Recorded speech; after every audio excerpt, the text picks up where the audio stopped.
Hi hello, मी दीपाली. माझ्या या Marathi YouTube चॅनलवर तुमचं मनापासून खूप खूप स्वागत. रवी बघून तर तुम्हाला समजलंच असेल आज आपण काय करायचं आहे ते. आज आपण काढायचं आहे ते लोणी, अगदी सोप्या पद्धतीनं.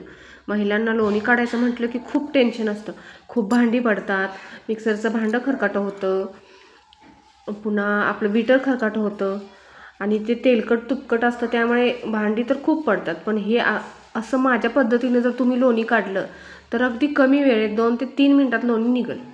आता आपण काय केलं आहे, पहिल्यांदा 10 ते 12 दिवस साठवलेली शाई घेतली आहे.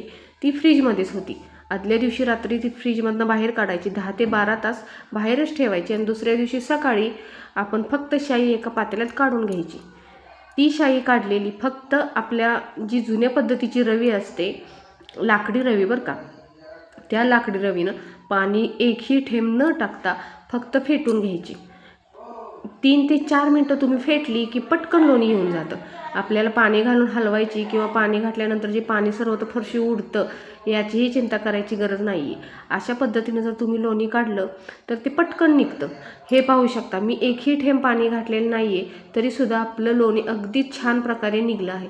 त्यातलं पूर्ण ताक बाजूला झालं आहे आणि आपला लोण्याचा गोळा हा वरती आला आहे. तुम्ही बघू शकता किती छान अगदी सोप्या पद्धतीनं लोणी निघलं, पहा बरं. मी अजिबातच यात थोडंसुद्धा पाणी टाकलेलं नाही आहे. आणि तुम्हाला ह्याचं ही सुद्धा एक मी टिप सांगणार आहे की ज्यावेळी आपण तूप काढतो, तूप कडवतो, त्यावेळी जे खाली खरवड राहिलेली असते पातेल्याला किंवा कढईला, तेही अगदी सोप्या पद्धतीत लगेच पटकन निघून जाते. हे बघा, लोण्याचा गोळा किती छान वरती आला आहे. आपल्याला जास्त वेळ हलवायची गरजसुद्धा पडली नाही. एक 3 ते 4 मिनिटाचंच काम आहे.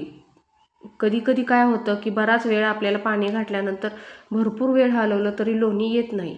ही अगदी सोपी पद्धत आहे, सोपी ट्रिक आहे. तुम्ही कधीही वापरून बघा. आत्ता जर तुम्ही लोणी काढणार असाल तर माझ्या पद्धतीनं लोणी एकदा काढून नक्की बघा. आता हा लोण्याचा गोळा आपण स्वच्छ पाण्यात धुवून घ्यायचा, म्हणजे याचा आंबटपणा पूर्ण निघून जातो. असं एकदा दोनदा आपण हा लोण्याचा गोळा धुतला तर याचं म्हणजे आंबटपणा असतो तो पूर्ण निघून जातो. आता हे आपण लोणी कढईत पातेल्यात कडत ठेवणार आहे. यामध्ये आपण थोडीशी वेलची टाकायची. या तुपात जर आपण वेलची टाकली तर तुपाचा वास खूप छान आणि तूप ही चवीला खूप मस्त लागतं. कितीही दिवस राहिलं तरी तुपाचा कसलाच वास येत नाही. तुम्ही पुढच्या वेळी कधीही तूप काढाल तेव्हा नक्की वेलची टाकायला विसरू नका. आवर्जून वेलची टाका. वेलचीने तूप खूप छान आणि चविष्ट लागतं.